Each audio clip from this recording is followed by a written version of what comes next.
Absolutely. Hey, y'all.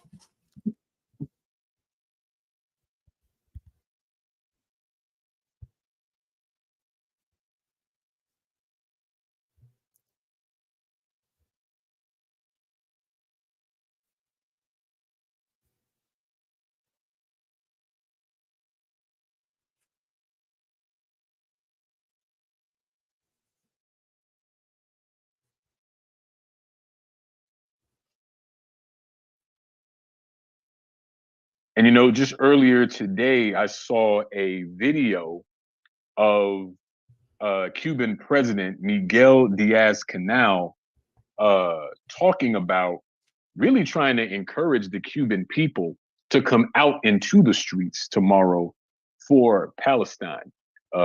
He said in part, quote, "We march for peace alongside the people who struggle to make a better world possible." Now, this is noteworthy, I think, for a number of reasons. I mean, number one, as I'm sure some of us know, there's a long running relationship and solidarity between Cuba and Palestine, two places whose history has, been racked by not only colonialism and things like this, but to this very day, the fact that imperialism has really just savaged these countries, the peoples, their land and resources and things like that, and all for no other reason than to buttress the largest and most sophisticated empire that the world has ever seen.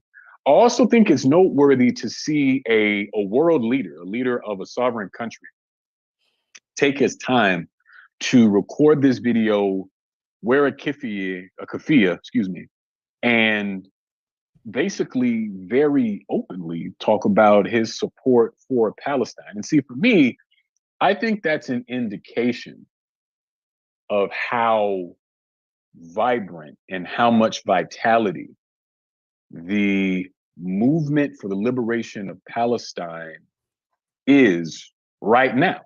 And again, not just in the US, but all over the world. I mean, the world, I don't think it's an exaggeration to say that the world has really shown up for Palestine since October 7th. Absolutely. We've seen it. We've seen protests, demonstrations, different social movements and organizations on every continent standing with Palestine.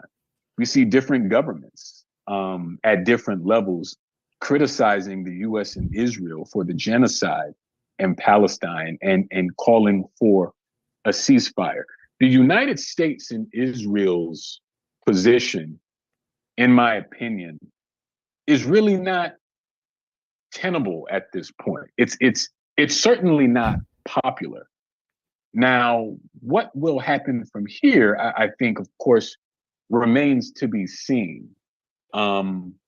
I think when we look at the fact that Israel is threatening this invasion of Rafah, I believe they have set an actual date to do that, which I believe will be a few days after tomorrow. Actually, it'll be March 10th. March 10th is the sort of announced day of this invasion. So a little over a week. And you're talking about a place where, 1.5 million Palestinians were displaced there. They were driven into Rafah, sort of further tightening, the already sort of tiny open air prison sort of reality. And so now basically these people are trapped and facing an invasion from an Israeli military, of course, buttressed and supported by the US and other nations. And in doing so, I think has really shown the hand of Israel in the US in a number of ways. I think that Zionism and the apartheid state of Israel knows that it's in decline. And it knows that not only is it becoming increasingly unpopular, but its very existence comes under threat, not only because of the brave and valiant resistance of the Palestinian people and the different resistance groups, but also because of the strength of the solidarity that has been seen all around the world. And so in the same way that Zionism feels itself under threat, imperialism feels itself under threat. Right. And how is imperialism responding to this? You know, obviously implicated through its support of Israel. It's not engaging in, you know, real or honest diplomacy or anything like that. It never really did. I mean, you know, if you read through books like, you know, The 100 Years War on Palestine by Rashid Khalidi, he talks about these different accords and, you know, meetings and things that were supposedly supposed to work toward peace. But in reality, these were just public relations moves meant to provide cover for Israel's genocidal violence, right? And so since the US and Israel are not interested in real diplomacy, as we've seen, I mean, Netanyahu has rejected you know, any agreement that necessitates a ceasefire. And we've seen Joe Biden flatly you know, say that there will not be a ceasefire. Although I should point out, I think that, you know, Biden has been somewhat critical of Netanyahu in a very token, superficial way. It's obviously not genuine. He's just trying to salvage his election chances. And maybe that'll work, maybe it won't, I don't know. As far as that. But the point I'm getting to is that since imperialism and apartheid Israel, which is supported by imperialism, since they feel like they've been pushed in a corner, they're resulting to the only things they know. And that's war. That's massacres. It's violence, bloodshed, destruction. I don't know when was the last time that our listeners were able to just have a look at a photo of Gaza. It barely looks real. I mean, it seems like there's barely anything that is really left. I mean, there are structures that are still standing, but they're just sort of hollowed out shells of what they once were, and just rubble everywhere. Rubble that still has people under it, mind you. Right.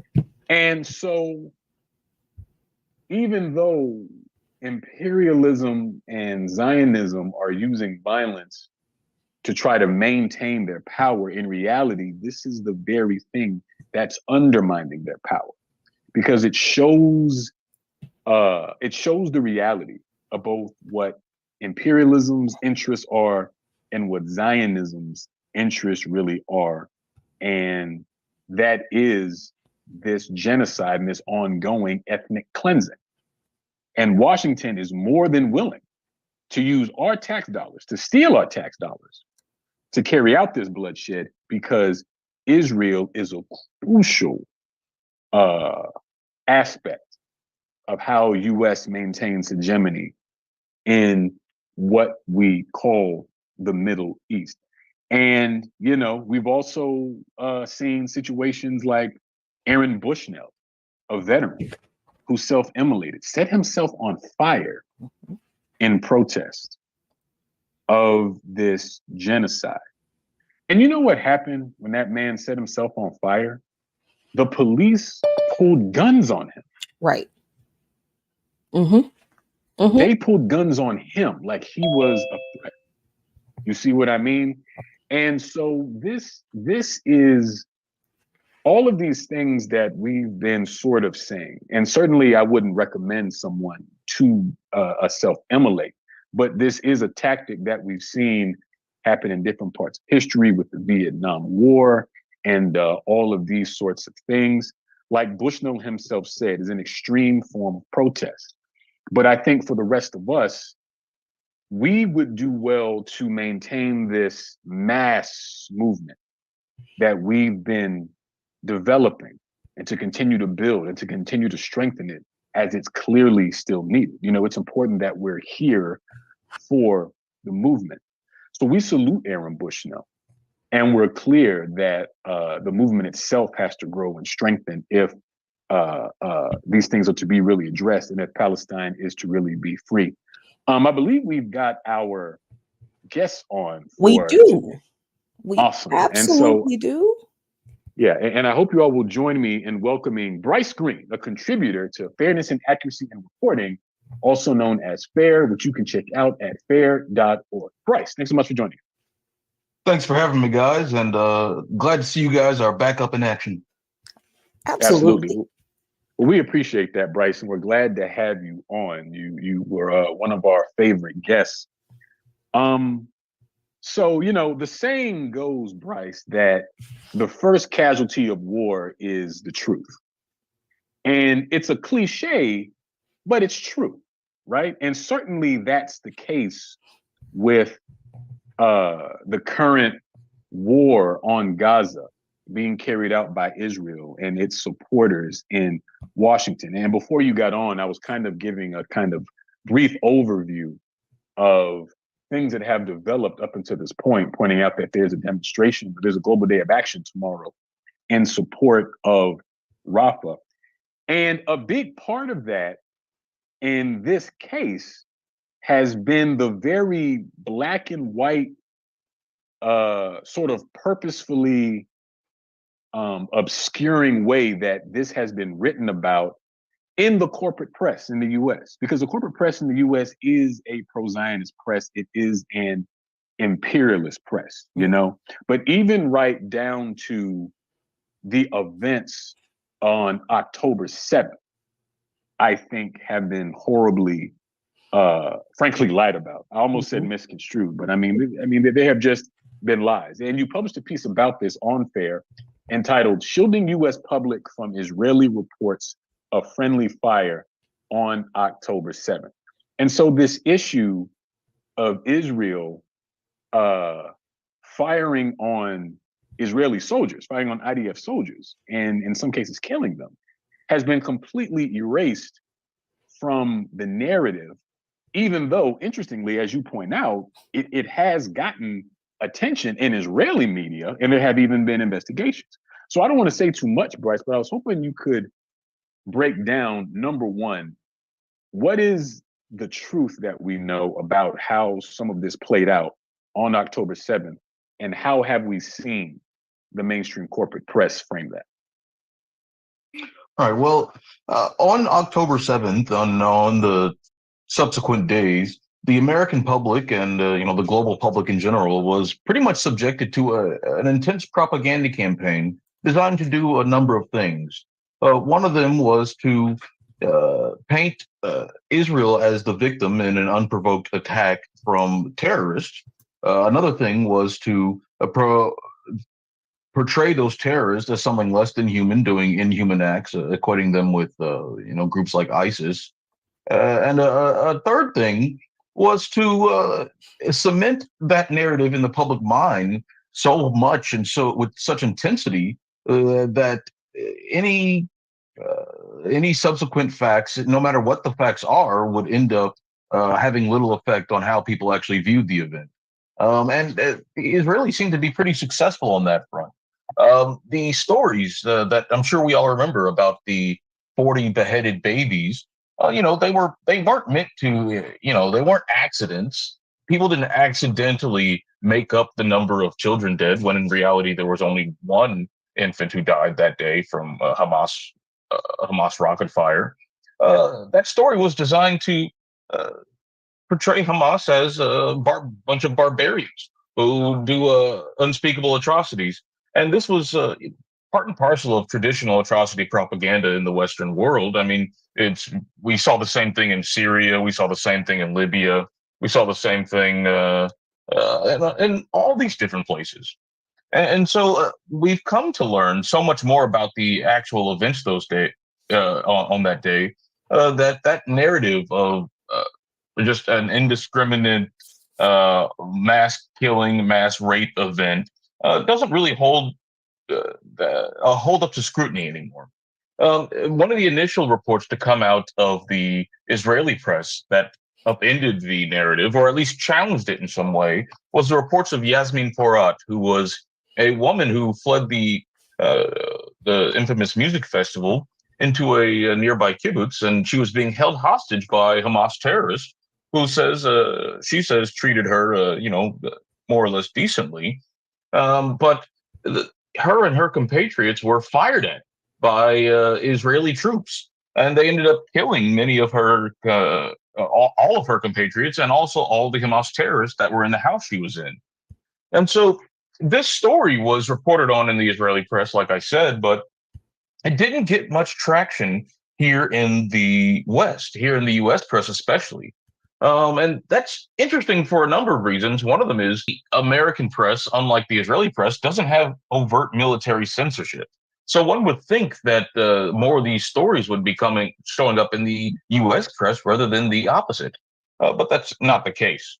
And they're also interesting because uh, more stories kept coming out that seemed to confirm that there were a high degree of Israeli fire that killed their own people. And each time this was reported in the Israeli press, it was ignored in the Western press. Only a small number of outlets actually reported on what was happening in the Israeli press. Electronic Intifada, Mondo Weiss, and the Gray Zone. They did some very excellent reporting, bringing to light these instances of friendly fire. But it became more and more clear that the instances of friendly fire weren't marginal responses to the Hamas attack. They actually constituted a large number of the casualties on that day. Now, as we know, the number of people who were killed on the Israeli side, the Israelis now put that number at around 1,100 to 1,200. They've been revising it lately. And it seems that around 40% of those were security forces. The rest of those were civilians. Now, it's unclear how many of those civilians were killed by Hamas, and it's unclear exactly how many were killed by Israel. But the recent reporting from uh, the Israeli press shows that, that number is certainly not zero, and it might be higher than we've been told in the Western press. One of the most recent stories from the Israeli press that shed a lot of light on the orders that were given to the IDF that day came from Yehodiot Aronot, which is their English language name is Ynet, but they published a story in Hebrew. And this story confirmed that Israeli military forces were given the order to implement something called the Hannibal Directive, or at least a version of it, on that day. Now, the Hannibal Directive is an order essentially designed to prevent the enemy from gaining hostages in order to get leverage over the Israeli forces. Instead of allowing the enemy to take hostages, the Israeli military would just simply eliminate everyone involved, including the hostages. Now, this doctrine had usually only applied to military personnel, but it also, according to the reports, the Israeli reports, a version of it was applied on October 7th against civilians as Hamas was taking hostages. And so, again, this report was only covered in the Electronic Intifada, who did an excellent translation and who did an excellent analysis of what this reporting means and signifies for the broader narratives. But again, they were ignored by the Western press. Now, there have been a few instances in which these sorts of friendly fire incidents were described in the mainstream Western press. There were two instances in the New York Times where these claims were brought up, and it was really glossed over. It's one of those things where they would bury it in the 10th paragraph that the Israelis ordered their own to fire. The Israelis ordered the military to fire on their own. It's a pretty major story, but it wasn't emphasized. These allegations and these stories, they were front and center in the Washington Post recently, or I guess about a month ago, in an article that seemed to demonize anyone who would talk about these events. The article, curiously, was called something about October 7th truthers are now trying to change the narrative. The truther, of course, referencing the 9/11 truthers, which has a negative connotation with the American media. But this piece tried to equate people who question the official narrative of October 7th with Holocaust deniers. It spent several paragraphs interviewing Holocaust denial experts and saying that this sort of thing is normal, and saying that people who question October 7th are just like those Holocaust deniers because there's just a poison strain of anti-Semitism in all mankind. It was completely illogical. And what they did during that piece was to attack the independent reporting at the Electronic Intifada and the Gray Zone, and lop them in with a bunch of cranks from Reddit and Telegram, and then said that uh, they are the equivalent of Holocaust deniers for daring to report the actual facts that have been reported in Israel. And my article in FAIR was mostly focusing on this final article, looking at the evidence that they used to dismiss this reporting. Nowhere in the article did it actually refute on a factual basis anything that was reported by the Electronic Intifada and Gray Zone. In fact, they didn't even link to the article so that the reader could see for themselves what was being criticized. And what this shows is that the Washington Post wasn't really trying to teach readers anything or engage in any good faith debate about what the facts say. They're trying to stigmatize the very act of asking questions, the very act of reading the Israeli press, the very act of saying that the reports that we're seeing in the Israeli press aren't very congruent with the narrative that were presented in the American public.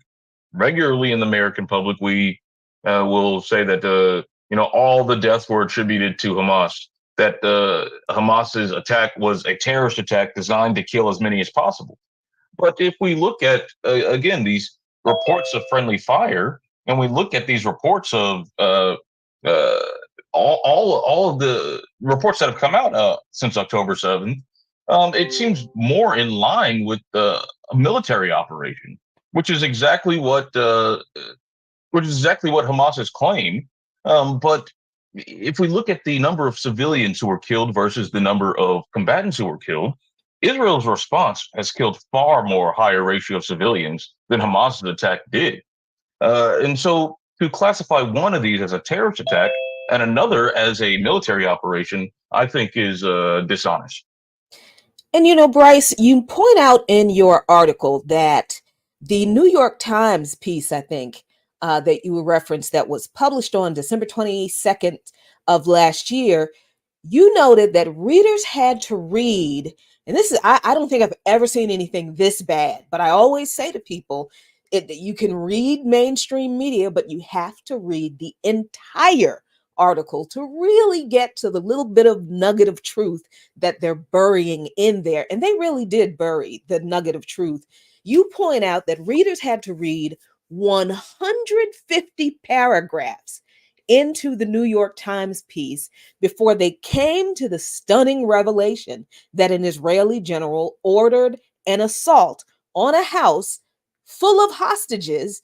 And he knew it was full of hostages because his order included the phrase, even at the cost of civilian casualties.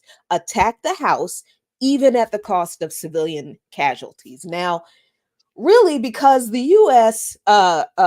Did report on it at some point, I guess corporate media can say, well, we didn't actually not tell people, but really they might as well have, because we know how people in this country don't like to read.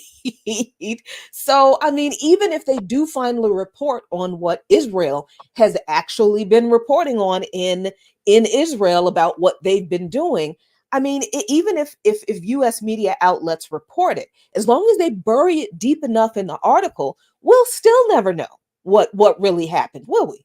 Unless people like us talk about it, of course. No, you're exactly right. I mean, the drumbeat is really sets the tone for how people view the event, how people are able to interpret the facts. Any outlier reports, I mean, that's not going to compete with the sheer volume of people on television, the volume of people, government officials, all the accounts that you see on social media just parroting the familiar line. And so even if the New York Times is actually might be illuminating the close reader, they're not illuminating the general public. They know how headlines work. They know how information is processed by the news audience. There's been volumes of research on this, and that certainly informs how the New York Times operates. They know that, and they know good and well that it's explosive, that a general ordered something that would result in civilian casualties, knowing that it would result in civilian casualties. They know that, and they decided not to center it. The term is burying the lead, and that's kind of used as a joke in journalism school, but the New York Times did exactly that. And that's just part and parcel of how our press works, even without censorship. In a country with direct military censorship, they're actually able to confront these issues. They're actually able to write op-eds about how these sorts of incidents should be investigated and how it might upend our understanding of October 7th.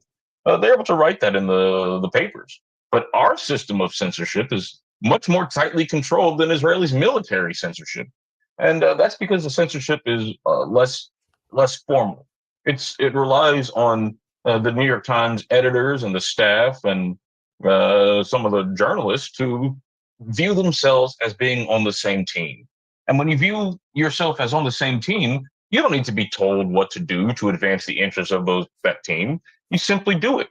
And I know we're going to talk about this soon, but the a recent report from The Intercept shows that the New York Times is willing to go above and beyond even what I thought a dishonest journalistic outlet would do in America.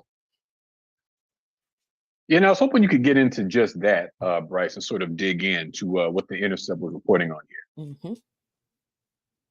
Right. So I think this was 2 or 3 days ago. The Intercept came out with the latest in a series of reports talking about how the New York Times massive article on Hamas systematic rape was full of factual errors and inaccuracies.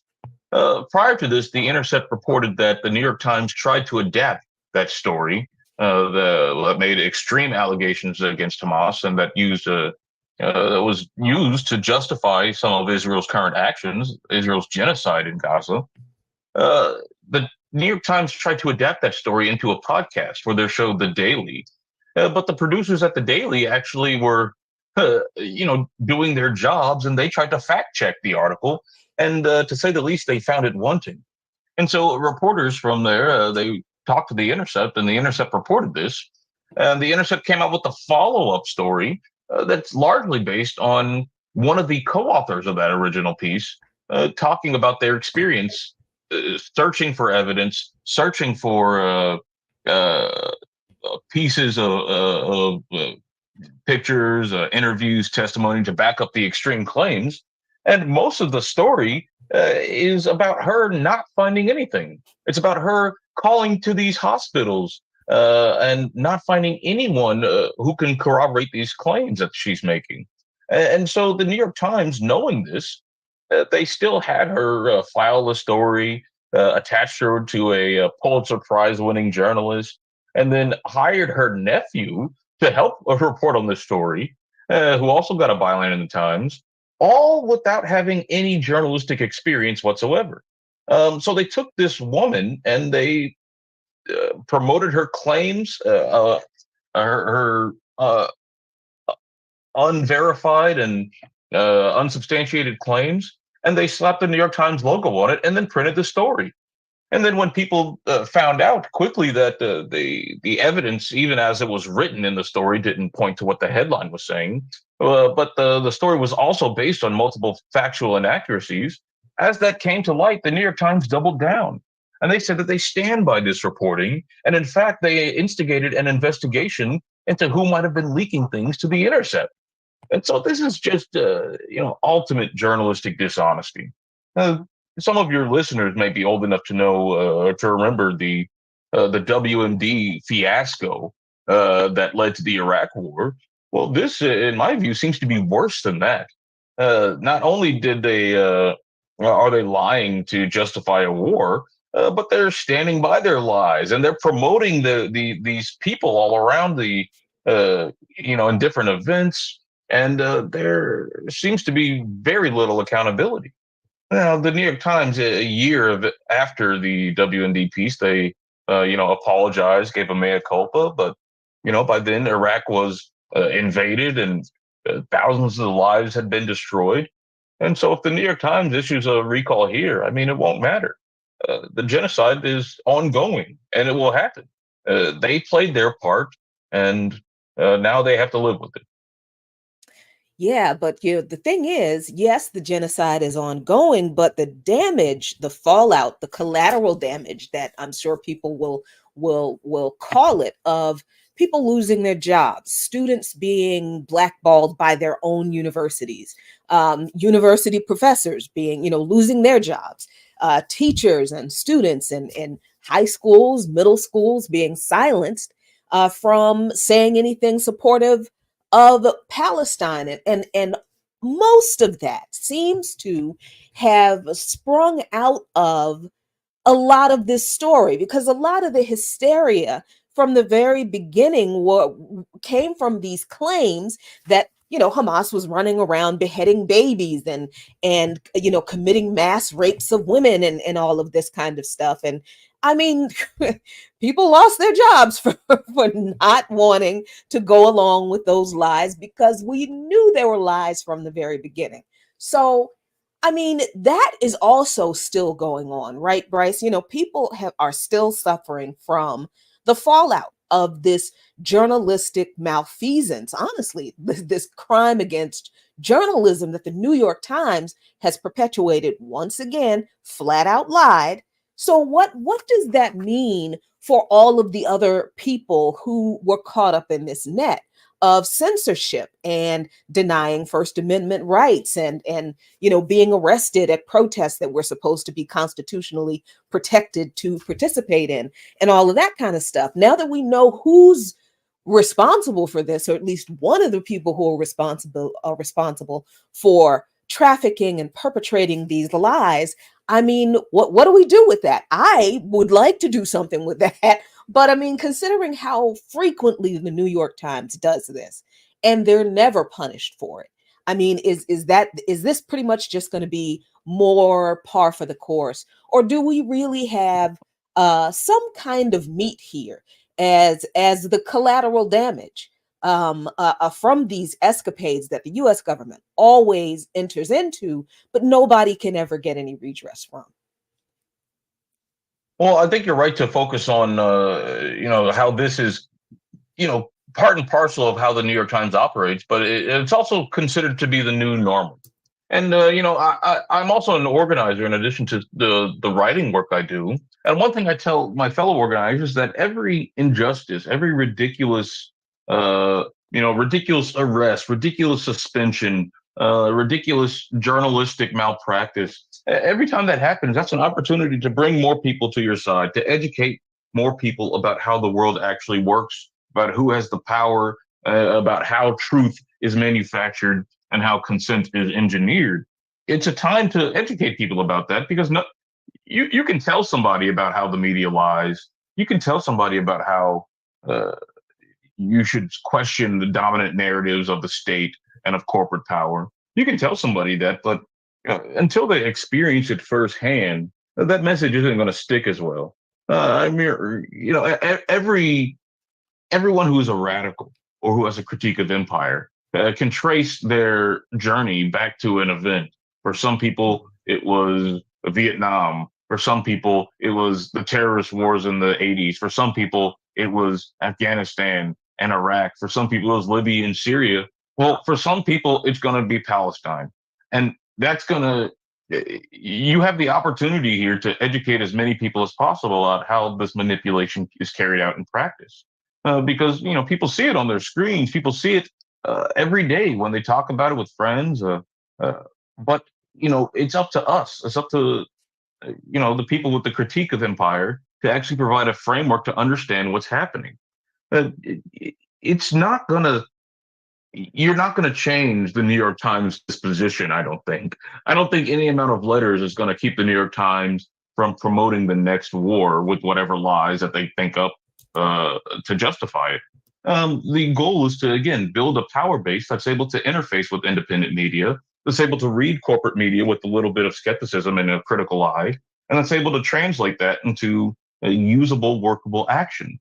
And I've been trying to impart that on some of the organizers I'm with. We're fighting the same things that you're talking about. I'm at Indiana University Bloomington, where, and you can read an article I wrote about this at Electronic Intifada, where the university has suspended one of our faculty advisors for the Palestine Solidarity Committee because he filled out a room form wrong, allegedly. But the room was for an event where we hosted Miko Peled. He's an Israeli anti-apartheid activist. We hosted him, but some people didn't like that speaker, and it appears that the university caved to political pressure and instigated an investigation into him that resulted in his suspension. All for the reason that he may have misfilled out a form and that he's a bad influence on his students because they held the event even though the room request was denied a day before. I mean, this is just one of the many things that it's really a microcosm of what's going on around the country. We saw what happened at Harvard. We see what's happening at Columbia, where an IDF student can get away with using chemical weapons on another student, and the university barely raises a hand.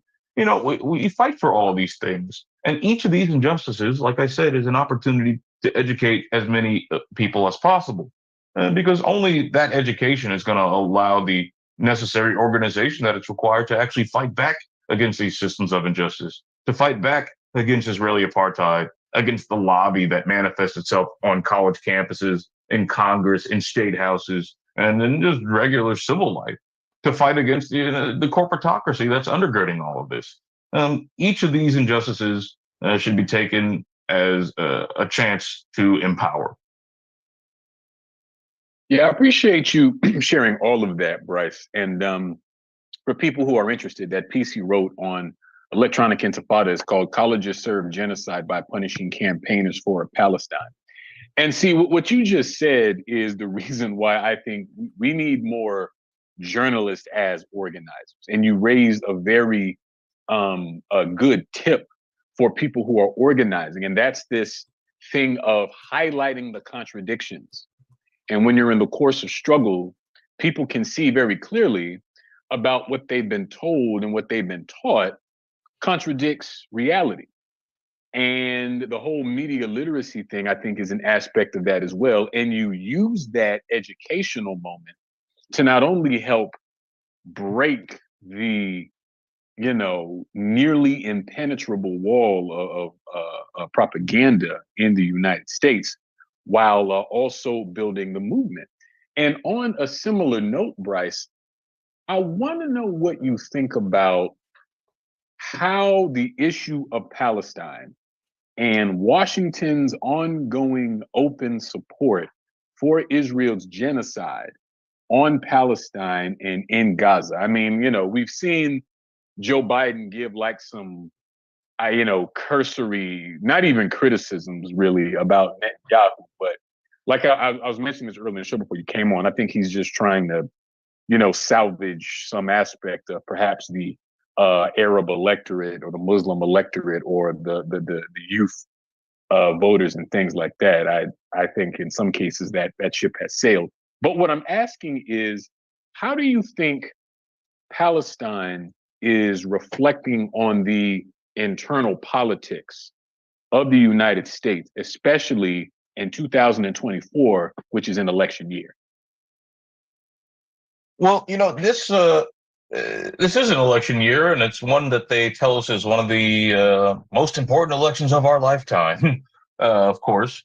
But they don't seem to care whether or not they win or lose. The Democrats, that is. If you look at polls and you look at public support for the genocide, it's very low. Most people in America are in favor of a ceasefire. The Biden administration sees those polls. They understand that. But they're doubling down. They're saying, we don't care about what you think. We want to support Israel. And every day in the State Department briefings and the Pentagon briefings, they're essentially laughing at the general public, at the journalists who ask serious questions. Questions like, do you believe that Israel is following international law? And then they're met with a smirk, like, that's not for us to determine, or something insane like that. And they say it every day. They're expressing their disdain for the people who elected them. They're expressing their low opinion of everyone in the world because they don't care about whether they win or lose. They see the polls where Biden is unpopular. They see him being incoherent, trying to string a few sentences together. They see all that stuff and they're not doing anything about it. If they wanted to win, they'd offer an alternative vision to what everyone is clamoring against, but they're not doing that. And the reason that uh, this highlights that is because uh, they there's no reason for them to change. The Democratic Party does not gain anything from being in power because they don't have a vision that they want to enact. They don't have a critique of America that if they were just in power, then they could fix X, Y, and Z. They don't have any of that. They have, marginal issues that they campaign on. But, if they lose, that just means they get to campaign on them harder. It doesn't actually affect their political project, which is simply existing as part of this neoliberal corporate duopoly. And I think that this situation in Palestine really highlights that. You saw voters in Michigan in large numbers reject the idea that they were forced to be wedded to the Biden administration. They rejected it. And the Biden administration's response was that, well, they'll probably fall in line later. It's just disgusting. And I don't think that there is a path for this current Democratic Party leadership to getting back the young people's vote in 2024 or really ever, because they're, again, people used to have a short memory in politics. That seems to be the conventional wisdom. If you trample on a population for generations and generations, eventually there's going to be a generation of people who are simply unmoved by the old propaganda tropes, unmoved by the beating of the drum, waving of the flags, all that nonsense that used to work in the past. There seems to be a generational shift in which, especially the young people, are no longer taking this. So, what does that mean for the republic? What does that mean for democracy in the world? What does that mean for the world order as it stands? Well, it seems that given that Democrats aren't willing to fight for anything and they don't seem to care whether or not they win or lose, they're giving all the ground to the Republican. And they're giving our country over to, people who it's easy to say that they're fascist and they have fascist plans for this country. The Democrats are a different sign of fascism, but their ineffectiveness makes them essentially collaborators in that greater fascism. And I think that what that means for us is that not only are we going to have to, again, use the moment, which will no doubt be an unprecedented assault on civil liberties and everything we hold dear, we have to use that, again, to highlight the contradictions, to build alternative structures of power, to educate people about what their options are and what their options are not limited to. People don't see the idea that you can take an alternative power structure and use that to influence your government. People don't see that because that's not taught to them. But again, it's up to organizers to use those experiences of struggle to educate people about those ideas. And I think that that's the only practical thing that we can do at this point. Yeah, Bryce, and you mentioned the youth, that the Democratic Party seems to be pretty comfortable with losing. I guess I suppose they were pretty comfortable with losing the youth vote when that student loan debt forgiveness didn't really happen, or it sort of happened and it was reversed, and now it's kind of sort of happening again in dribs and drabs, but it's not universal. And it's weird because people live in a country where they remember all of those COVID loans that business owners took out, and the government forgave all of that debt. Not a problem.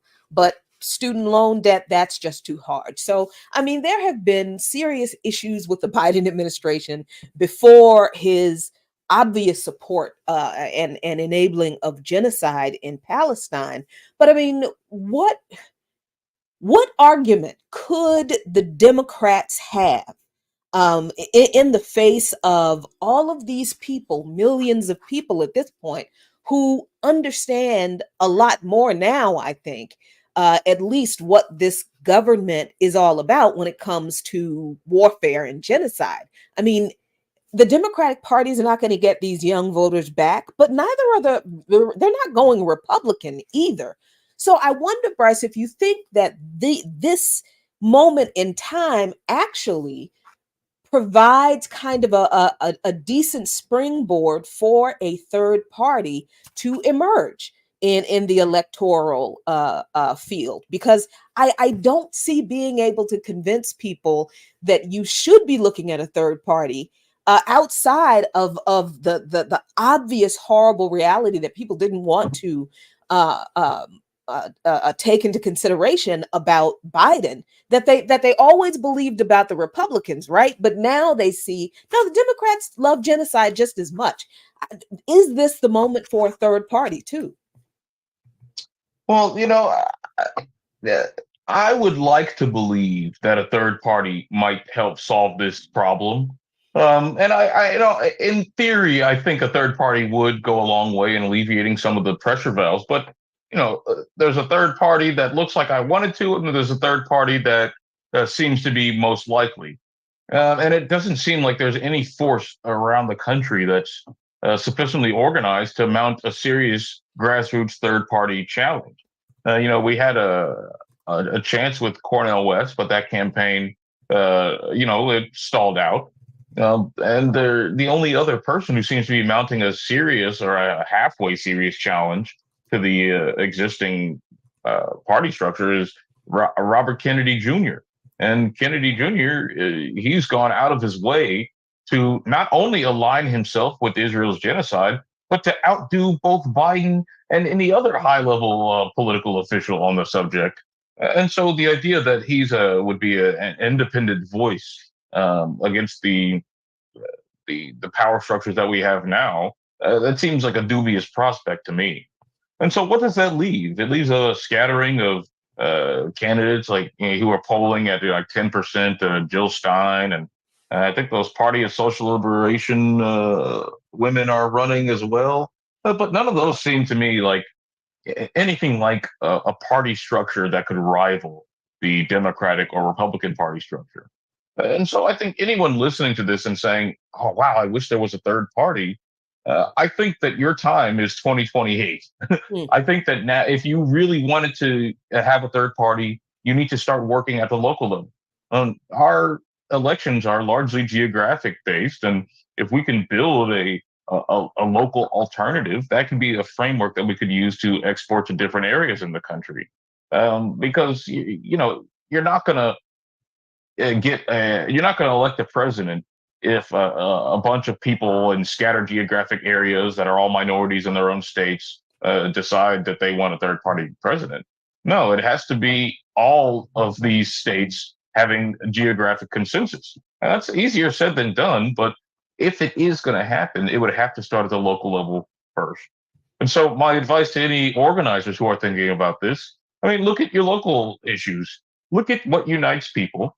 Work on that, build coalitions, solve problems, and then see if you can solidify the structure that was able to achieve those things. And see if you can connect that structure with some other people in your state who are trying to do something similar. And then see if you can run a local candidate. See if you can run a county candidate. See if you can run a statewide candidate. If you can do those things, then you're proving yourself to be an efficient machine that's capable of challenging the existing structures. But if we don't have anything that can do that, and I don't see that manifesting itself by November, well, then I think that our focus should turn away from presidential politics into the things that we can affect, into the local organizing that we can do, so we can build that structure and build those muscles for a future independent and grassroots organizing push. Yeah, I agree that there tend to be more opportunities for alternative parties in certain local elections. And I think that also means that, as a social movement, when we talk about the progressive forces in the United States, people who want to see a dispensation, that has an element of social uplift, just to use a very, very broad term, because that can, shake out a number of different ways. I think the movement has to look at electoralism on the national level a little differently. I think we have to see the presidential election as a movement building exercise. And in the same way that we were talking about earlier of highlighting contradictions. You mentioned Jill Stein of the Green Party. You mentioned Claudia de la Cruz and Karina Garcia, the Party for Socialism and Liberation. I mean, we're talking about movement people, people who have a history of, being in the streets and being a part of social movements. And so I think a part of this opportunity is understanding that people, I think, like in a subconscious way, more and more are seeing they're seeing the fact that the U.S. electoral system, as it stands, doesn't hold a lot of solutions for them. And not only that, the whole duopoly, the ruling class duopoly of Democrats and Republicans, is maintained very intentionally and is very seriously guarded. I mean, every institutional roadblock has been put in place to ensure that no one, except someone who's part of one of the two ruling parties, can actually enter, to be considered a serious contender for president, or even have access to the debate stage. I mean, even something as basic as ballot access. That's always like a big question with alternative parties, right? Why? Because, well, first of all, in the United States, there's 50 states, so there's basically 50 different elections. I don't even think a lot of Americans think of it that way, but that's true. And secondly, if you're going to have ballot access in all 50 states, then you have to have an incredible amount of manpower and money and resources to be able to do that. I mention all the time that every presidential election cycle breaks the record for spending. Mm-hmm. There's more and more money being spent on presidential campaigns, but we don't see that trickle down to these things that people need. Not only do we not see those resources going to things that people need, people are made to feel that they are in the wrong for even talking about the things that they need or what they expect a president to do for them, whether it's Joe Biden, Hillary Clinton, or whoever, you know what I mean? And so social movements understanding that, I think, should sort of seize upon that kind of nascent consciousness and engage in that kind of political education that we were talking about before. And it's like, yeah, this system, this electoral system that we told is the greatest to ever exist, is rife with all of these contradictions. And so if you want to vote for something you want, then you have this option, but it's deeper than the vote you cast in November. It's more about how do we build this collective force that you were describing earlier, Bryce, to really carry all of this through? Because it's clear that there's no solution for us within this system. Right. Therefore, and as a socialist, it's my opinion that we have to organize to fight and build an entirely new system. Mm-hmm. So I think that that's a part of the value of electoralism at this level for different people. And of course, there are differing opinions. Some people feel like it's a waste of time or that organizations' resources could be better spent doing other things. I tend to believe that anything that is really speaking to the needs of our class and putting us in closer contact with our class is a valuable use of our time. You know what I mean? And also, this is also why joining organizations is so important.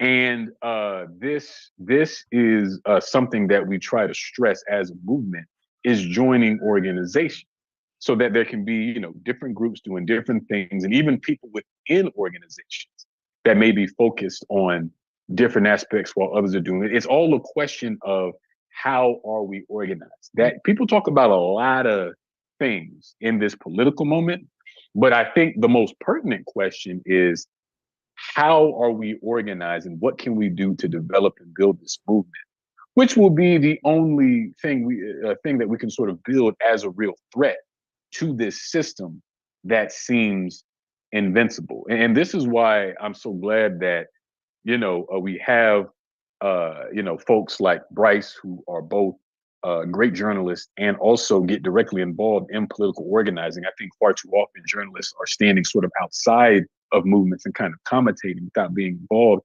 And this is also why we have to continue to be steadfast in our organizing and to be clear and unafraid in our analysis about what must be done, both to free Palestine and to end imperialism once and for all. But we want to thank Bryce Green so much for joining us today. This has been Darker Than Blue on WPFW, Washington, D.C., and we will see you next time. Peace. Peace, y'all.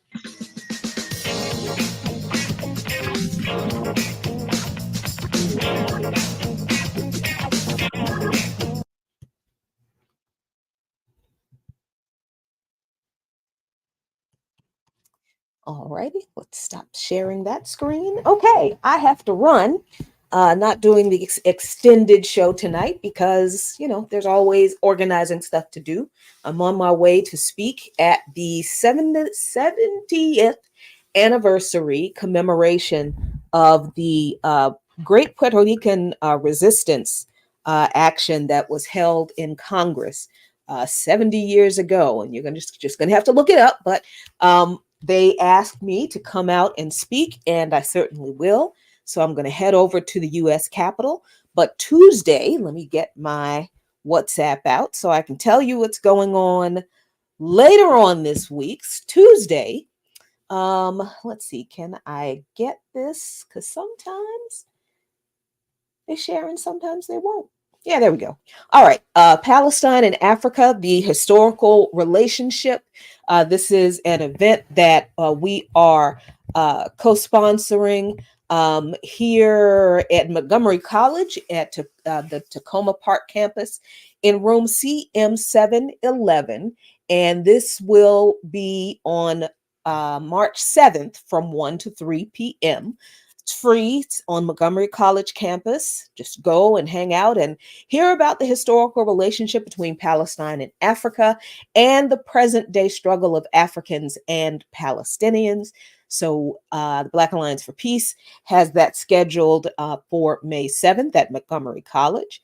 Excuse me. As far as I know, it will not be Zoom. I'm sorry. No, yes, it will. Sorry. Right there. Zoom link right there. Let me see if I can copy it to get it to you. Nope, it won't do it that way for me. Let's see. I'll put it in the chat this way. Oh, I love it when technology doesn't exactly do everything you want it to do. But Montgomery College, Zoom US, my USTAV.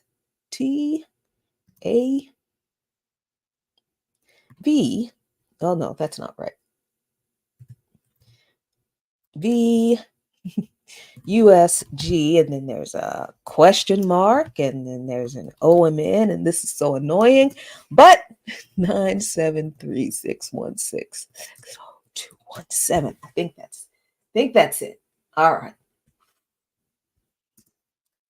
Okay, that should be the Zoom link. If you have a problem with the Zoom link, let me know. Because I typed it and who knows what'll happen. So that's what we have going on March 7th. Let's see. We kicked off another Day of Action for Haiti campaign.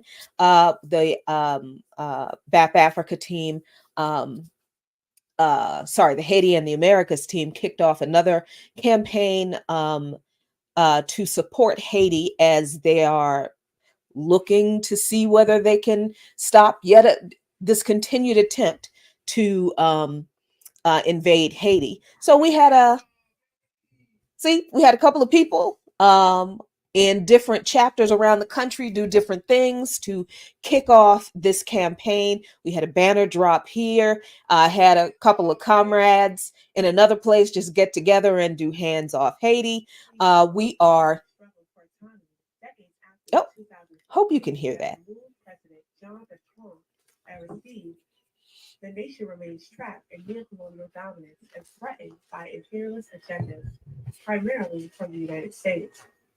The assassination of President Jovenel Moise in 2021 further exacerbated the crisis, leaving the country without elected leadership.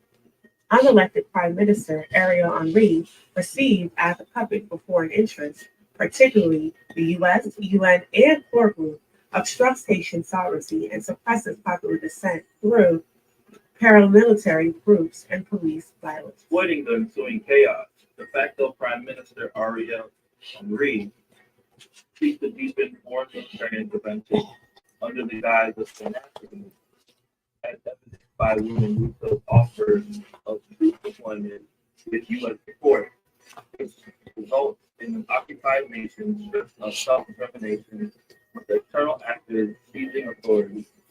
The pretext for this occupation is the escalation of gang violence, which is used to justify maintaining control over Haiti. However, organizations like Molotov argue that this violence serves the imperialist agenda of the U.S. and core group, aiming to crush popular resistance and perpetuate political manipulation. This alliance between the armed groups, politicians, and the bourgeoisie collaborate to suppress any form of dissent, while Honoré receives support for fraudulent elections. As Haitians mobilize to demand Honoré's resignation, the crackdown intensifies, exacerbating the already dire situation. Trade is paralyzed, basic necessities are scarce, and the population suffers from the violence perpetuated by quasi-paramilitary forces. This systematic assault on collective well-being illustrates how imperialism utilizes gang warfare to maintain control and undermine Haitian autonomy. So there you go. That's one. This is another piece of art that was given to us, created for the campaign by BAP SoCal member T. This is really great. And so next week, that's our comrades at the Cuban Embassy, Monday night. Let's see. So that's the kind of stuff we are doing, and you will hear more. That's enough. You will hear more about the Hands Off Haiti actions this month. There is more to come. And I saw someone say that there's a problem with the link. Let's see. Let me see. And I know you cannot, it won't do the image. So let me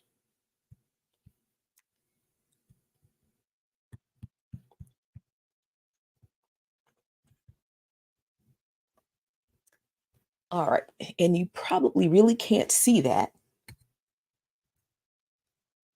Oh, let's see. Oh, was it the HTTPS part? Okay, let's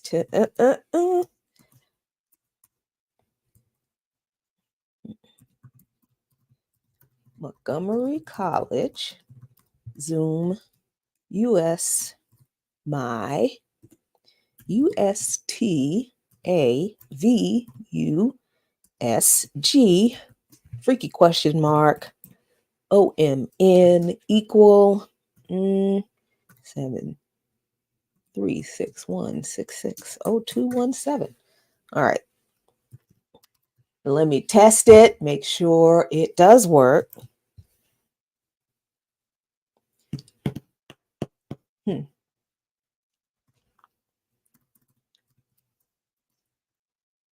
Oh, really? Is that what you did?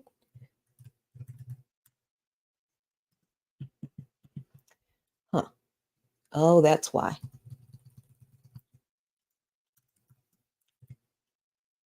That's why I put the wrong thing there. Instead of an equal sign,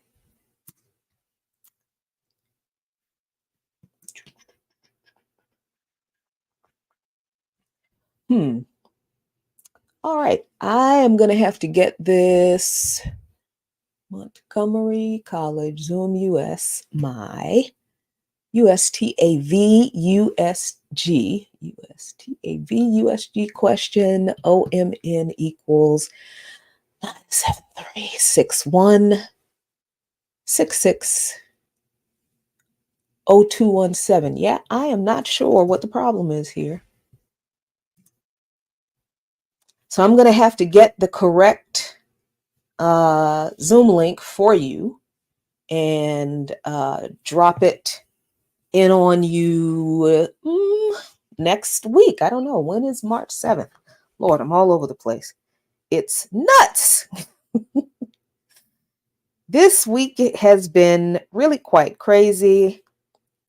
Okay, cool. So I'll get the correct link to you on the 5th on the Remix Morning Show. Sorry that this is not translating to what it is. And I'm thinking that when they rescheduled it, because they had to reschedule this from a previous event, and they had to reschedule it because there were some members of the board that approves these things didn't want to have Rafiki as a guest because of his anti-Semitic remarks in the previous, whatever, man. We don't play that game. So March 7th is the event. March 5th, I will have the correct link for you. Sorry about that. Hopefully have some footage, I don't know, from the event tonight, which I have to scoot over to right now. There's another big Palestinian march, global Palestinian march tomorrow. We'll probably be there, but we won't be participating. I've got a bunch of writing to do, so I may not be there because this is the first weekend where I actually have some assignments to do that I may get paid for. So that's pretty dope. So thank you so much for joining Darker Than Blue tonight. We appreciate you. Join us again next Friday for another episode of Darker Than Blue and for a follow-up at 6 p.m. right after Ward. Don't know what it is yet, but I know I'm going to do something. So y'all have a good weekend. Be really good. Take good care of each other. And as always, a luta continua. The struggle continues, but if we keep fighting, I promise, Victoria Acerta. Victory is certain. Peace, y'all.